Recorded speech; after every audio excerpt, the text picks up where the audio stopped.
Kita bermohon pada Allah semoga di hari ini kita diberkahi oleh Allah Subhanahu wa taala. Siap jadi penghuni surga? Tidak cukup dengan amin ya. Masuk surga tidak cukup dengan amin, tapi harus disiapkan dengan amal saleh. Karena itu di episode kali ini kita akan belajar tentang satu amalan penghuni surga yang biasa dikerjakan khususnya di waktu-waktu Ramadan. Apakah amalan itu? Kita akan bahas di episode kali ini dan tidak banyak orang mengetahui amalan yang dimaksudkan. Ya, kita akan ambil Quran surah ke-51 ayat 18. Quran surah ke-51 ayat 18 paling kanan pertengahan. Ini nanti korelasinya dimulai dari ayat ke-15-nya ya, sampai bertemu di ayat 18. Kemudian jaminan Allahnya lagi ada di Quran sebelumnya surah ketiga ayat ke-17. Nanti korelasi ayat ini terkait juga dengan ayat 15-nya. Ini sangat menarik sampai ke-16 sampai dengan 17-nya. Ini amalannya dan jaminannya surga yang dijanjikan. Baik, mari kita lihat. Masih ingat di pertemuan yang lalu saya menerangkan tentang satu waktu menjelang kepada fajar. Disebut apa waktunya? Sahar. Ya. Waktunya disebut dengan sahar. Amalannya disebut dengan sahur. Jamak dari kata sahar adalah kata ashar. Waktu singkat menjelang fajar. Anda kerjakan amalan disebut dengan sahur. Saat Ramadan banyak diartikan sahur itu sekedar makan. Makan, tunggu fajar, tunaikan sholat, kadang-kadang selesai langsung istirahat. Padahal ada rumus dalam Al-Quran yang kalau rumusan ini dikerjakan kata Allah, maka itu penanda bahwa dia adalah, calon ahli surga yang sedang beraktivitas di bumi. Siapa mereka itu? Perhatikan Quran surah ke-51 ayat 18. Wabil ashari hum yastaghfirun.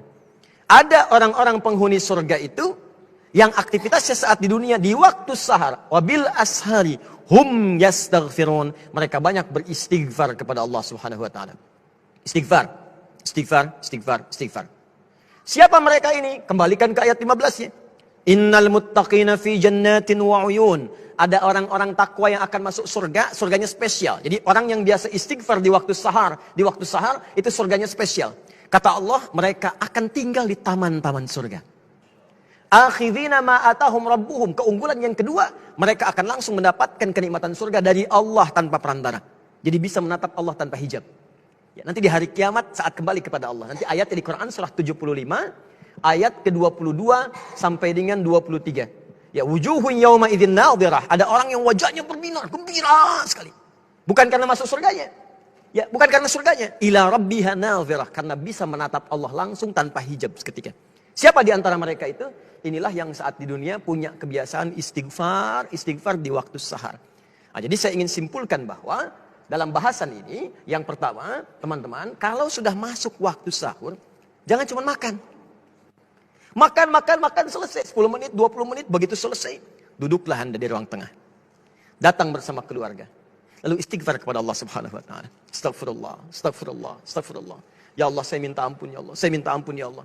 Jika Anda bisa kerjakan itu, maka hadisnya hadis qudsi. Diriwayatkan oleh 30 orang sahabat senior, jalur pertamanya. Ya, Nabi mengatakan, Allah berfirman, kalau sudah datang akhir-akhir malam itu menjelang fajar, maka Allah kemudian turun ke langit dunia dan menyampaikan kepada hamba-hambanya. Perhatikan kalimatnya. Ya ibadi, siapa yang di antara hambaku? Hambaku. Siapa yang minta, aku kabulkan.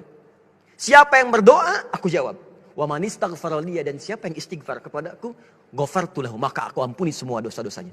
Kata para ulama, jika seorang sudah diampuni dosanya, maka semua yang dimintakan akan langsung dikabulkan oleh Allah tanpa harus minta lagi.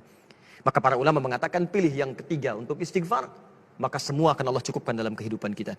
Karena itulah orang istighfar disebut lagi di Quran surah ketiga ayat ke-17. Orang-orang penghuni surga dengan 4 golongan lain.